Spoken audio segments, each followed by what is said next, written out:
Hi, this is Catherine Daniels with Retreat to Peace. It has been such an incredible couple of weeks of January 2021. Now, normally I would set up the show to be around health and wellness and taking care of your body and nutrition and all of the things that we would normally do for January. But 2021 has already set a stage for everything just being totally off the rails, in the sense that it's not a traditional year already. And everybody I know is very hopeful that once we turn the corner from 2020 into 2021, that maybe things would look differently, maybe they would feel different, there would be more hope, more optimism, more things on the horizon that were just brighter. I'm not saying that things on the horizon are not bright. They actually are very, very bright. They are bright and filled with a lot of love and peace and truth and authenticity. We really are coming out of an era that has been filled with lies, with illusions, delusions, and mayhem, but we're not quite there yet. And what I've found is especially the last week, I've had people reaching out to me from all kinds of directions, asking me, what can we expect? What's going to happen? How do we navigate the uncertainty of what's happening on a global scale? Now, as most of you know, I am in the United States, and as most of you know, there is a lot of upheaval. At the time of this broadcasting, our president inauguration is set to take stage. So literally, when you're hearing this, we are going to be experiencing a historical moment unlike anything we've ever seen. That is, if you're listening to it on Wednesday. If you're listening to it before or after our inauguration of our president, which is set to take place on Wednesday, January 20th, then you may or may not know what the events will unfold to be or what they look like. So prayerfully, as I do every week, I asked for some direction as to what to put into the world this week. And as I said, normally I would put out something around health and wellness and fitness and taking care of your spiritual path and journey, but also taking care of your physical body. So what I did is I chose to retreat, and I prayerfully asked for some guidance of words that would help people listening in this audience. One of the things that I think has been really surprising to me is that this word abundance kept coming through over and over and over. Interestingly enough, when we focus away from what it is that we have, we feel like we have a depletion of something. When we are centered in abundance, we can live our life with love and peace and happiness. But then you ask, how do we do that when it feels like things are just spinning out of control? When it feels like our sense of control has been taken away from us? When you look around and you see the events of the world that are unfolding, you see people that are living in a fear state. And as I had shared with you last week, living in a fear state is living in a negative energy vibration. When we live in a fear state, we're actually bringing our body down. What we need to do is raise our vibration and not live in a space of fear. So as I was guided to share my message, one of the things that crystal clear was coming through over and over consistently was the space of abundance. When we live in abundance, we can recognize with gratitude the things that we have in our life. And it's not just things. It's more in the space of knowingly know what it is that you have, the people in your life, the blessings of what your life looks like. That could be having a roof over your head.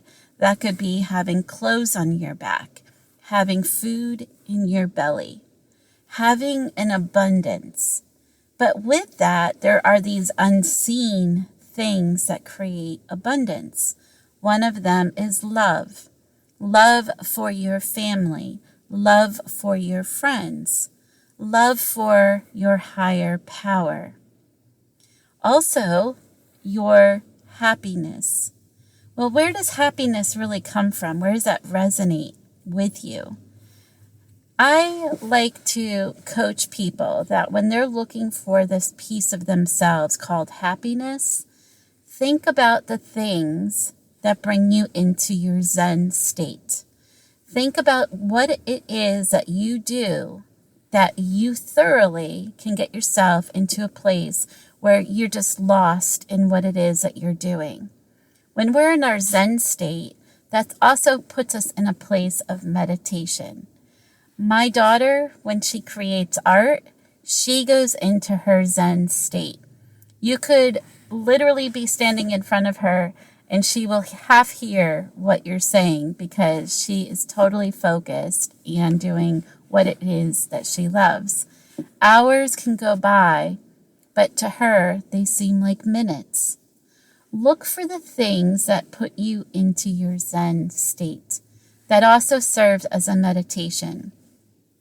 Happiness is created on the inside. It's something that you yourself can create. You do not need another person or anything, for that matter, to put you into that state.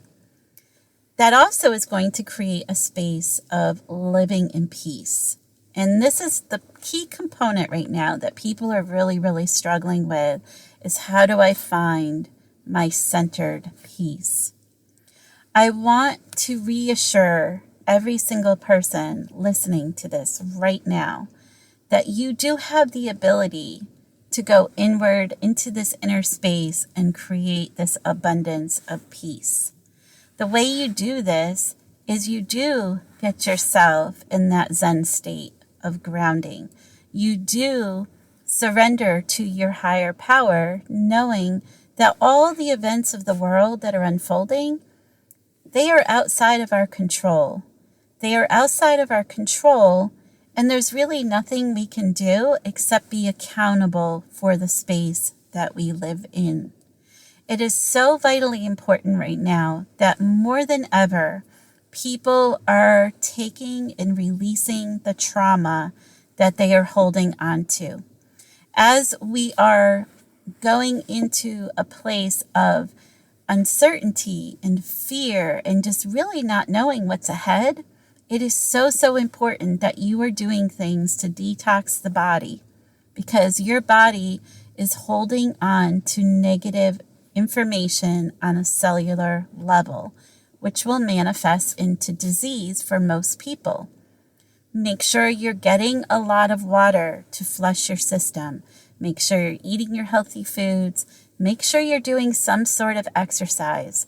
Yoga is an amazing tool to help your body reconnect with the mind and to detox any kind of trauma that you may be experiencing.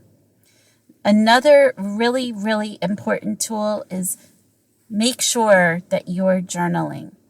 If it takes you only 10 minutes a day or 15 minutes a day, or if you want to journal for longer than that, then please do that. Even if you're just writing, "This is stupid," it is so, so, so important to detox the body of this stored trauma that people are feeling, especially if you're pregnant. If you're pregnant, do everything you can to release this energy outside of your body so that your unborn baby is not holding on to this as well. I was talking to a neighbor last week, and she shared with me this incredible story about the power of our higher power and God and calling in our angels for protection. And I thought it was such a powerful story that I need to share it with all of you. So as we were discussing what is unfolding in the United States, we were talking about how fear can play in part to what happens with things. But with the power of prayer, how it also puts you in protection. At first, I wasn't sure exactly where she was going with it, but as she started to speak, it became crystal clear to me exactly what she was going to say. You see, she was talking about how much she is in with her higher power in prayer. She makes it a point that when she's driving to work or driving home from work, that she calls upon Spirit, calls upon her higher power in God, and just talks to God in regards to what is going on in her life, in her world, and uses the guidance to direct her in whatever it is that is happening. Now, how many times have we had a sixth sense where something was feeling off and we were called to it? And then when we arrived, if we had listened to it, when we arrived, we understood why we were being pulled in that direction. I have examples of this over and over and over throughout my life, just listening to that voice that was directing me to do something that maybe I didn't know I should do otherwise. So as we were speaking, she shares with me a story. What happens when people are not right, but maybe wrong? So I think it's interesting that we take a moment and just think about what happens when we're right or what happens when we're wrong. When we were in school, we used to get graded on papers or on quizzes or whatever it was that we were learning to decide whether or not we were retaining information. And if you did not retain information correctly, you were marked wrong on your paper. And if you remember getting that paper back, and if it wasn't a satisfactory grade, you really didn't have a good feeling around what it was that you were receiving. But a lot of times, this negative feeling comes up when we have been told that we're wrong. It comes from that same space. When we're little kids, our parents tell us, you're wrong to touch the stove because it's hot. Was that the wrong thing for them to do? No, because they were keeping you safe.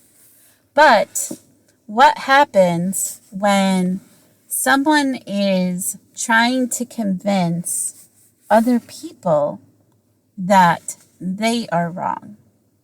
So, as you know, I start each of my shows with my intro about removing all labels from everyone. Those labels include what people look like, the color of their skin, their religion, what they represent. If we removed labels from people and just saw them as they are, wouldn't that make life a better place, a different place? Would you have more compassion?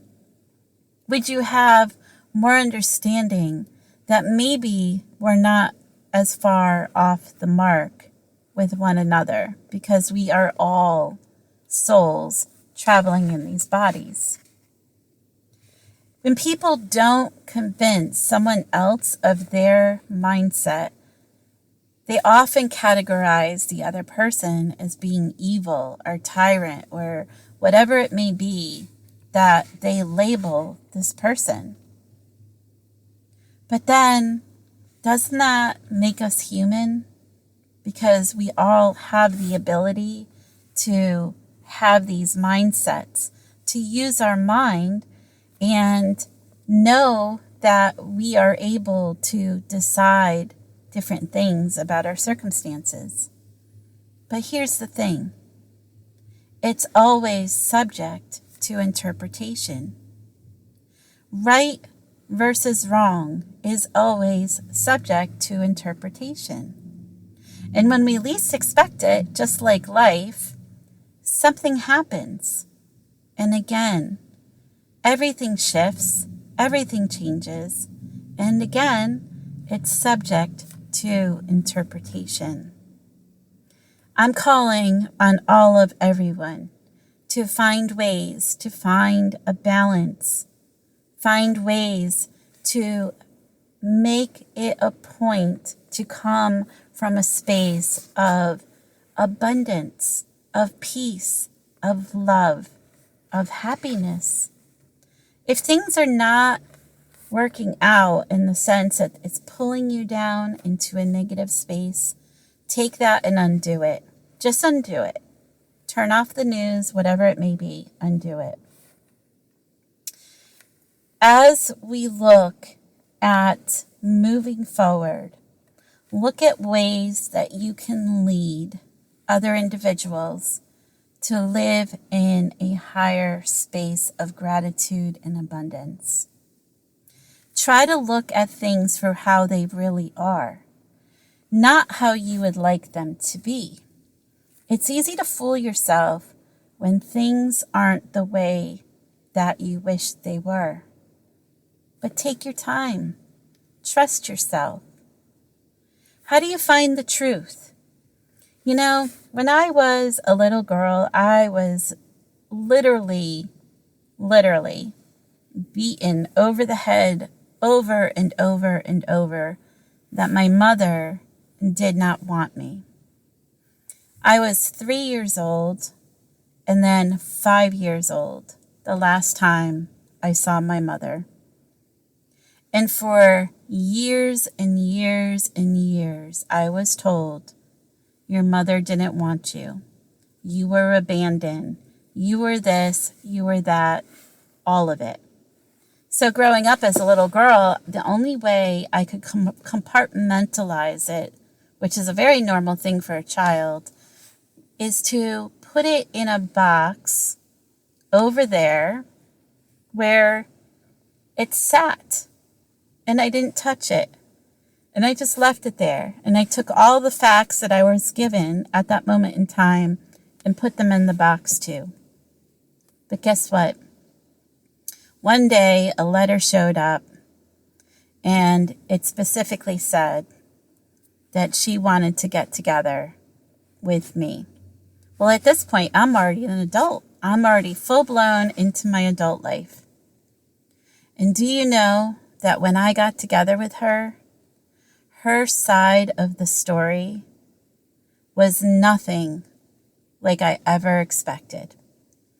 It was filled with abuse and heartbreak and disappointment and just living in a space of sheer fear. Fear. And at the end of the day, to some degree, that fear overtook her. It broke her down that she didn't have the ability or strength to rise up and fight. Fight for her kids. I don't fault her. I understand exactly how she got to that place.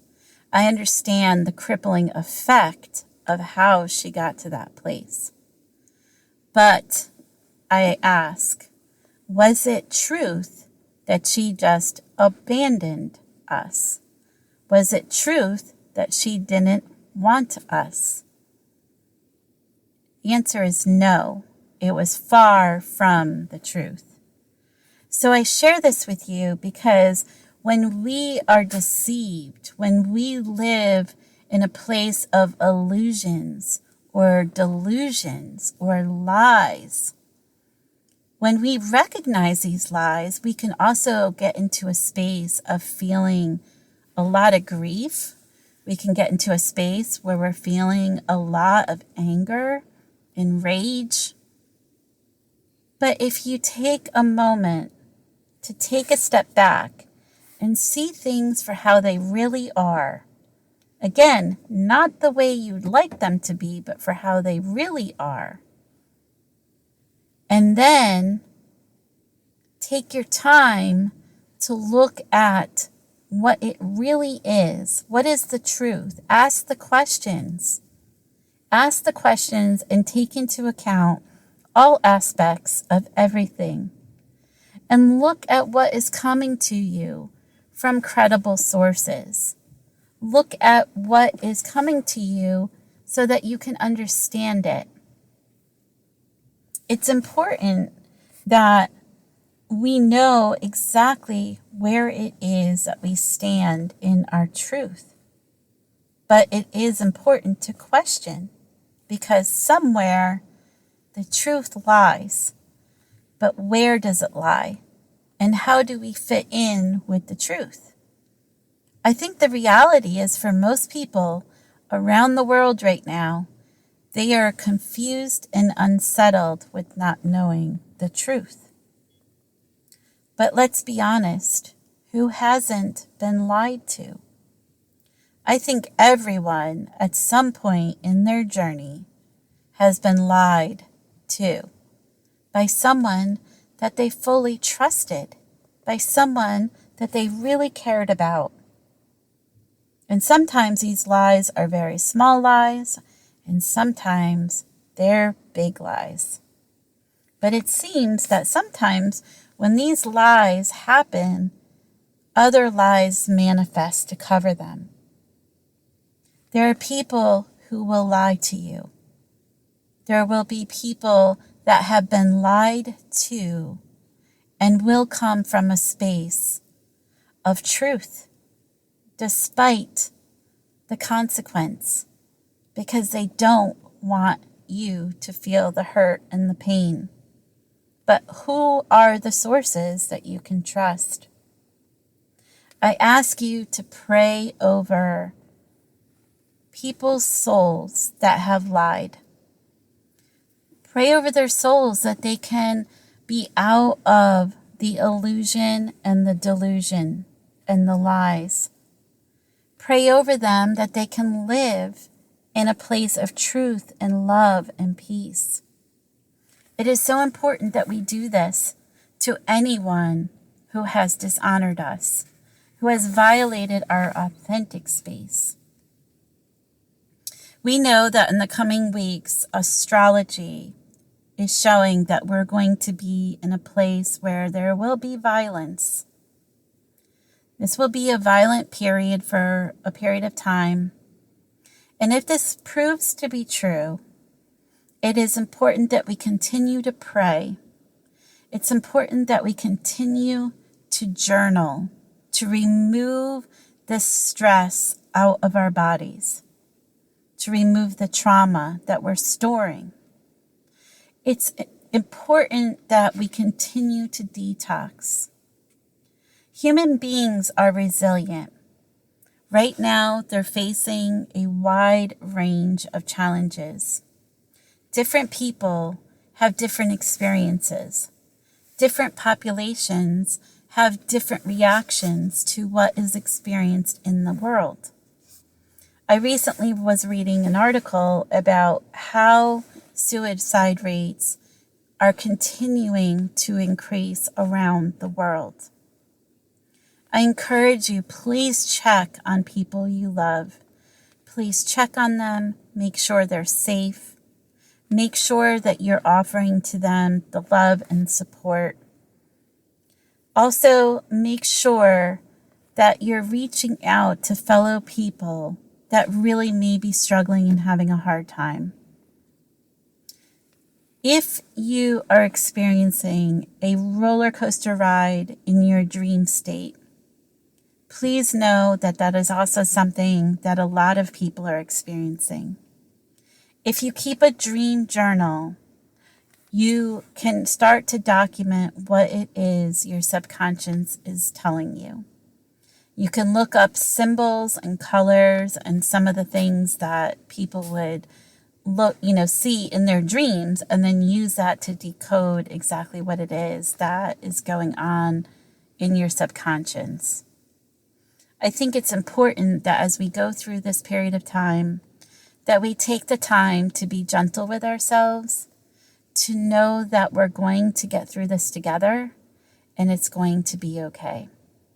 If you have not already, please email me at retreattopeacellc@gmail.com. We know technology has been interfering, or there's interference, I should say, with technology. And this has created a lot of hardship for people getting access to information.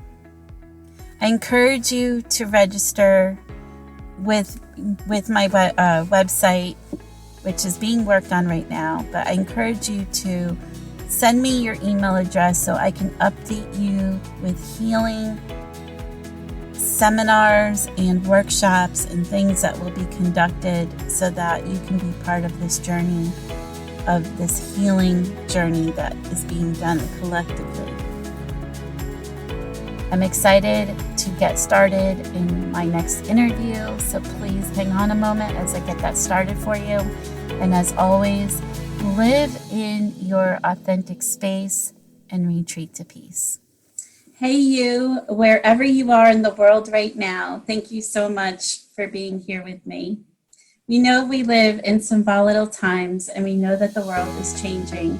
So let's create a bridge as we travel through one another's country, removing all the labels, coming together as one people, finding our home in one world. And as we do this is why our signature talk today, I don't know how 3 words can set you free, is so important. So settle in as we jump right in. And today I'm so excited to welcome my guest speaker, Sasha Taylor. Hi, Sasha. Hi, how are you? I'm doing great. It's wonderful to have you with us today. Thank you for having me. Absolutely. So Sasha is a single mom extraordinaire of 3 amazing kids.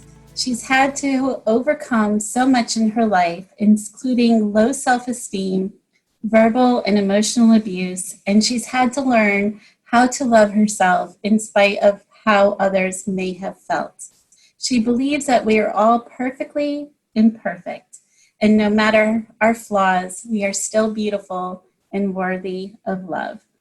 Wow, wow, wow. I think that is so strong and it's so powerful because it applies, I think, to everybody, right? That message that you have, that is amazing.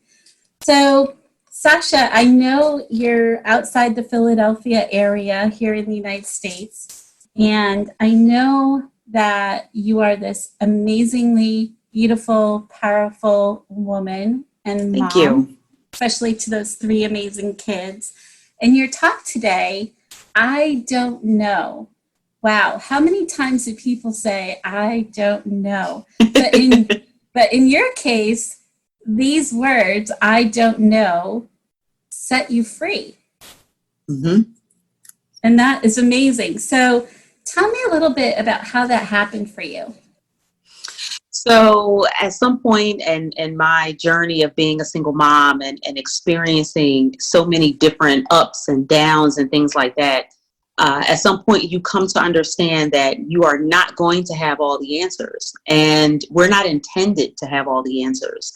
And it was at a moment when someone asked me a question, Sasha, how are you going to get this done? And I was just like, I don't know. And after I said it, I wasn't panicking at first, because there have been times when I have said that and I felt scared and afraid when I said that. But this time there was something very liberating about me not knowing, as weird as that sounds. And when I said it to the person, they were more upset than I was. Like, they were like, what do you mean you don't know? And I was like, I just don't know. And it just kind of set me on this journey. of kind of like self-discovery to know, all right, Sasha, you don't have to have all the answers. You don't have to know everything. I think by nature, we as humans, we are naturally controlling in a sense that we want to know, who, what, when, where, why. We want to know how things are going to get done. When is it going to happen? And we want it all in our timing. I want it to happen at this time and this month. That would be great, right? And when we're faced with different trials and tribulations, it's very easy to find yourself falling into despair because you don't know or you don't have the answers for anything. And I think admitting, just saying, you know what, I really just don't know. I don't know how this is going to get done, can definitely set you on a path of a little more self-discovery. I couldn't agree more. And I know right now, with the world being in a state of this uncertainty, because literally around the world, everybody is facing something that they just don't know, right? They don't know the outcome. They don't know what it's going to look like. And there's been so much almost loss that people have been experiencing from the old way that they've been living. And a lot of grief is associated with that. So they're, fumbling through that, trying to figure it out. And just as you said, not knowing creates a lot of panic. It can create a lot of fear. It can create those feelings of hopelessness. And I think, those also define the grief. As we go through this, talk about that idea of not knowing, like, how does that feel? What does it feel as far as what it's doing inside of you? Well, I think it could definitely invoke a feeling of anxiety, right?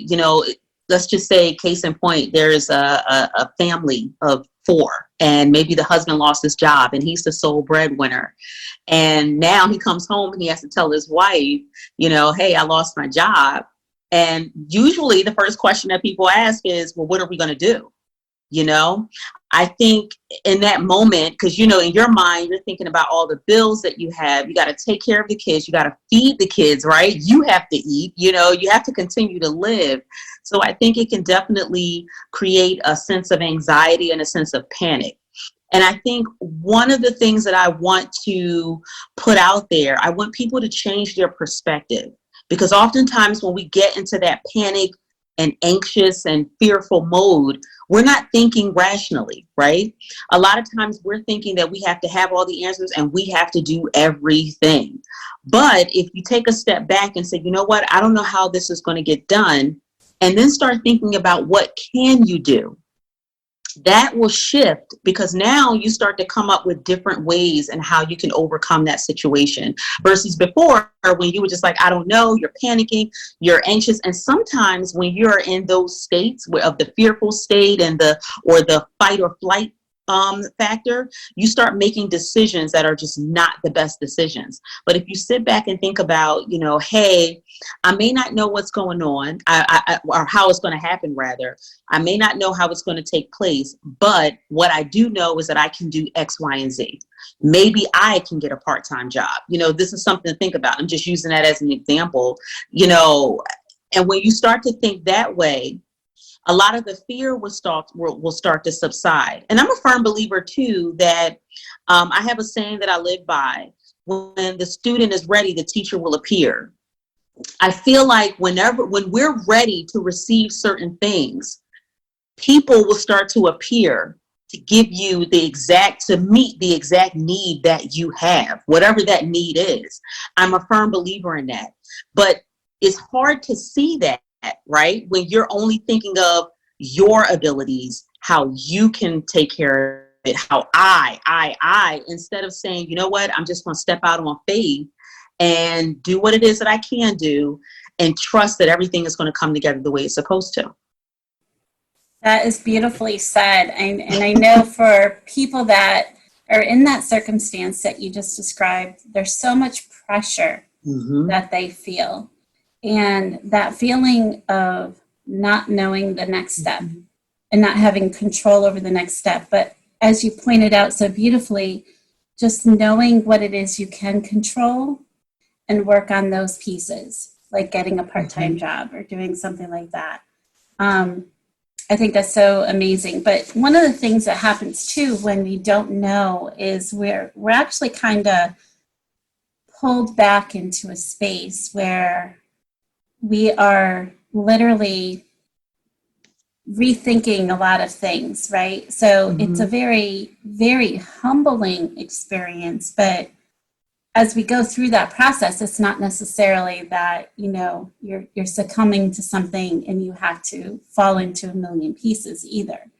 So I Right. think so I think that's part of what most people need to recognize as well, is that as these changes occur within our lives, that it's really Mm-hmm. important to be humbled by them and Mm-hmm. allow them to happen, but also to understand that there is an element that we do have some sort of control over, but not necessarily that, we have to just succumb and be defeated, right? Mm-hmm. Mm-hmm. And with your perspective, as you took the words "I don't know," and how did you redesign that process for yourself that it's allowing you to be set free? Like, how did you work through that? So for me, faith and my faith played a big role in that. In fact, it was the main factor in relinquishing control because, for me, I follow God, I follow Jesus Christ. And I said, well, I had to say to myself, okay, Sasha, if you say that, you trust him to take care of everything, right? But yet here you are stressing over everything that's going on. The question remains, do you really trust him? Do you really trust him enough that he's going to take care of you? He knows what you need. He knew that this was going to happen, whatever it was, that happened in my life. He knew it was going to happen before I knew it was going to happen. So the question remains, are you going to relinquish control and allow God to take care of it? Or are you going to continue to worry and stress and drive yourself crazy and insane? And usually nothing takes place at that point, right? Because worrying definitely doesn't change the situation. Worrying is not going to help you get that job, or it's not going to help you to pay your rent or pay your mortgage. Worrying won't do it. Action will do it. But when oftentimes we're worrying so much, we just kind of get into a fog. We're only thinking of all of the bad that can go wrong. And it's understandable, right? Because we're living in crazy times right now. And it's definitely understandable with a lot of families and what they're experiencing right now in this pandemic. It's totally understandable. And I get it. I've experienced my own, trials and tribulations before this pandemic even came along. So I can only imagine with everything that's going on, in addition to regular stuff that life throws at you. And now you're dealing with this, with the pandemic as well. It can be really, really tough. But for me, that was where my strength came from, right? And I just want to say too, because I want to put the message out that just because you relinquish control doesn't mean that you give up your responsibilities. So a lot of times if you say, just relinquish control, most people would have a rebuttal of, but I have to do this and I have to do that and I have to do this. That's very true. But what you can do, instead of controlling the situation, you can help manage the situation. And I think there's a big difference. Yeah, and that's very well put. And I find a lot of times that when people are going through difficult circumstances, Mm-hmm. they actually put so much of their focus on the fear that they're Mm-hmm. experiencing. And I see that happening right now a lot with people around me, where they're so focused on the fear and the chaos that they're not able to take a step back Mm-hmm. and see what they actually can work with. So, for example, if you're so heightened on the social distancing and the mask wearing and all of these things that are happening to our society as our lives are changing, you're creating a lot of stress. And for most people, that they don't realize that when we go through a lot of stress, or if we're going through a traumatic situation, our bodies actually hold on to that information, which is Mm-hmm. why we remember when really bad things happen to us, Right. or a bad situation happens, because we are holding onto that information in our bodies on a cellular level. Mm-hmm. So it's interesting because people really need to be aware of that. And all of that stress that they're creating, they're actually bringing their body and their immunity down just by having that kind of stress. So I love this message of it's okay to not know. I love this message that it's okay to allow your thought process to be in a different place as far as your mindset for, and as you were saying, you use your faith and you trust and you look at the things that you can control. So, for the person who's lost their job, finding something else that they can still do.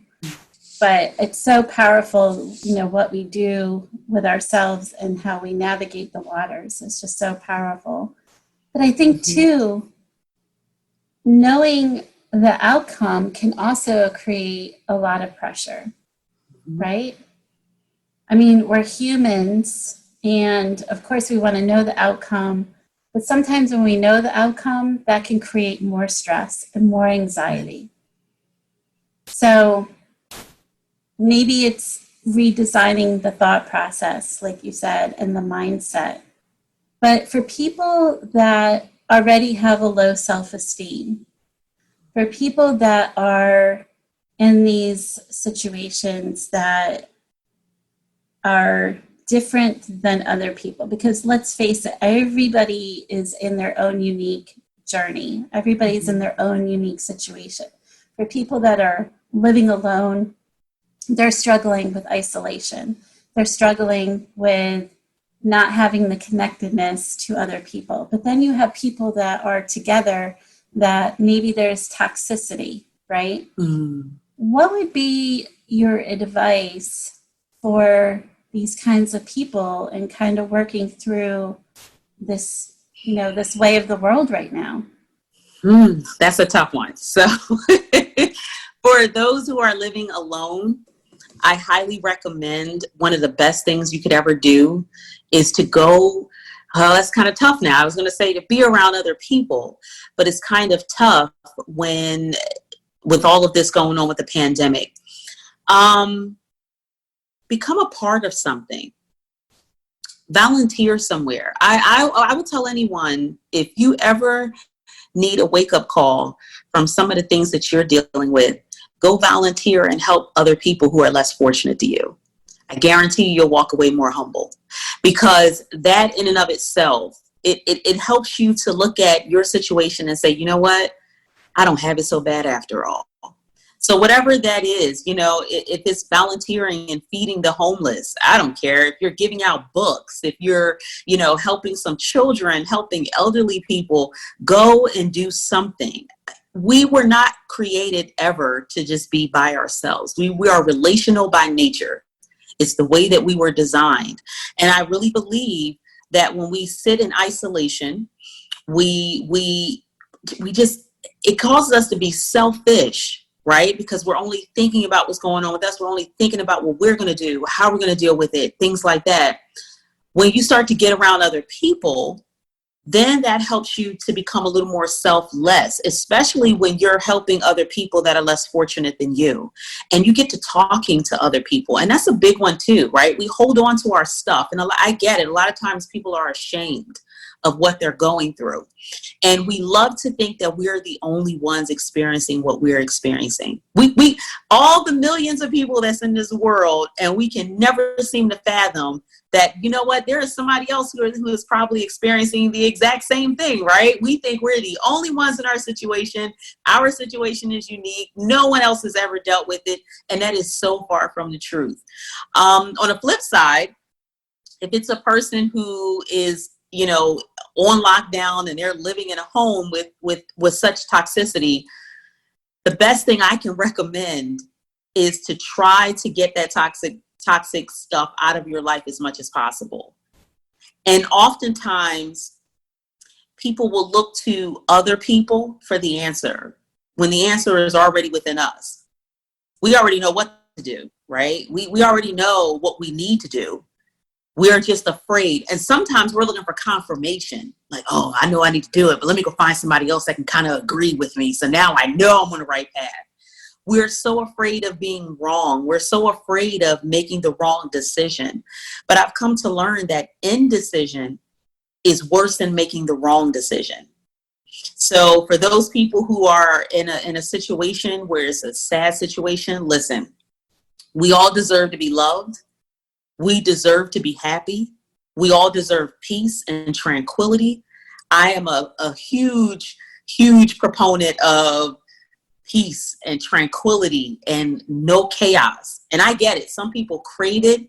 And we even have people in our own families even, right? So it's like we can only avoid them but so much. But as much as possible, if you have to try, like even for the one who lives in a house with someone who's toxic, and I know that's a touchy subject because it's easy for me to say what a person should do. That's why I don't like telling people, hey, you should do this to get out of that. You just have to do what it is that you know you need to do, especially when there's kids involved, right? But even in that sense, maybe go somewhere and again, talk with other people. You'd be surprised how you'll meet someone else. Because again, I believe in divine appointments, right? I believe that, for me, I believe that God puts people in our life for different reasons. And maybe you'll meet someone along your path. It could be you on your way to the supermarket or you going to the post office. You'll meet someone in your path that can give you the words that you need to hear, or whether it's encouragement or advice, whatever it may be, or maybe they can help you in that situation so that you are able to get out of that toxic atmosphere.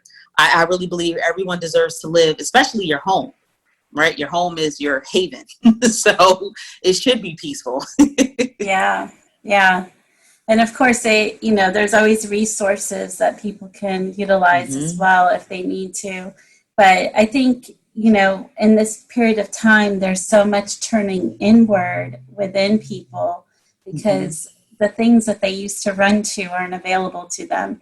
So part of turning inward is really the self-evaluation process and thinking through on where they are in their journey and if they're doing the right things to honor themselves and whether or not they're continuing their journey in such a way that they are embracing life and really take, like you said, taking the time to understand that it should be restorative and peaceful and those kinds of things. So it's just a reevaluation phase and process, I think.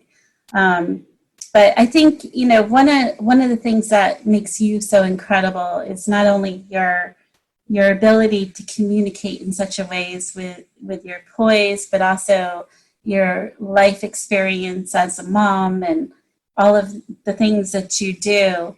But I really would love for you to share with the audience, how do you do life where you're really embracing it? Because I know there's a lot of single moms out there that are really stressed out. And they're really stressed out because of this whole situation with schooling. It's like the schooling is in constant flux and, it's a 24/7, 24 hours a day, 7 days a week position for single moms. And, there are moms that have the ability to share custody with the dads, but then there's some moms that don't have that break. So what kind of advice can you give to them during this time? I would definitely say tap into your resources, whatever support system you have. And when I say support system, a lot of people think a support system is only family. That's not always the case. I did not have a huge support system with my family. My mother and my father are both deceased and they died young. So I don't have that. I didn't have that support system for a very long time. Sometimes you have to tap into a support system outside of your regular surroundings or wherever your family is. So if that means, again, you tap into friends, go to your friends and ask for help, right? Especially if they're single parents too, they totally understand, right? Tap into that.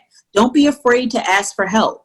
And it's easy, especially as a single mom, it is easy to get so wrapped up into yourself and your kids and what needs to be done and you start coming down on yourself, and you start thinking that being single is horrible, right? And then you look at your kids, and your kids sometimes are often a reminder that something is missing, or someone is missing, or from that family component. I would say the best thing you could do in this moment is to just breathe in and breathe out, and just try to relax as much as possible. And it's easier said than done. And it's a little hard for me to say, because my kids are older, right? I can't even imagine if my kids were younger going through this time right now. It would be hard. And I know my patience would be like really thin. So I would just highly recommend to single moms, tap into any resource that you can, any support system that you can, a healthy one at that. Just tap into that resource that you can, because that's really going to make a difference in your sanity, you know. And I would just say, for me, embracing my singleness and being a single mom was not easy. It did not happen overnight. I am 40 years old. I'll be 41. I just started embracing being single. And that's probably because now I realize that my kids are older. I can kind of come and go as I please. I love the fact that I can go and no one's questioning me about what I'm doing, where I'm going. That took time, though. Like, that did not happen overnight. And it's a process. It's definitely a process. But I'm a firm believer that this too shall pass. Even whatever, you know, any single mom is feeling right now with everything that's going on, this too shall pass. And I'm a firm believer, too, that, you know, a lot of single moms will come out much stronger than the way they went in. And maybe this is being put in place for us to learn more things about ourselves, you know, that self-reflection. So that would probably be the best advice I could give. It would be tough to give a lot of advice on that one. Well, I think it's really important that single moms do take the time, even if it's 20 minutes or 30 minutes a day, that it's just for them, where maybe they get up earlier before the kids get up, or maybe they go to bed later, but they just take time just for them and surrender to just some self-care. You know, maybe that's when you read your book, or you journal, or you catch up with a friend, but it's just your time.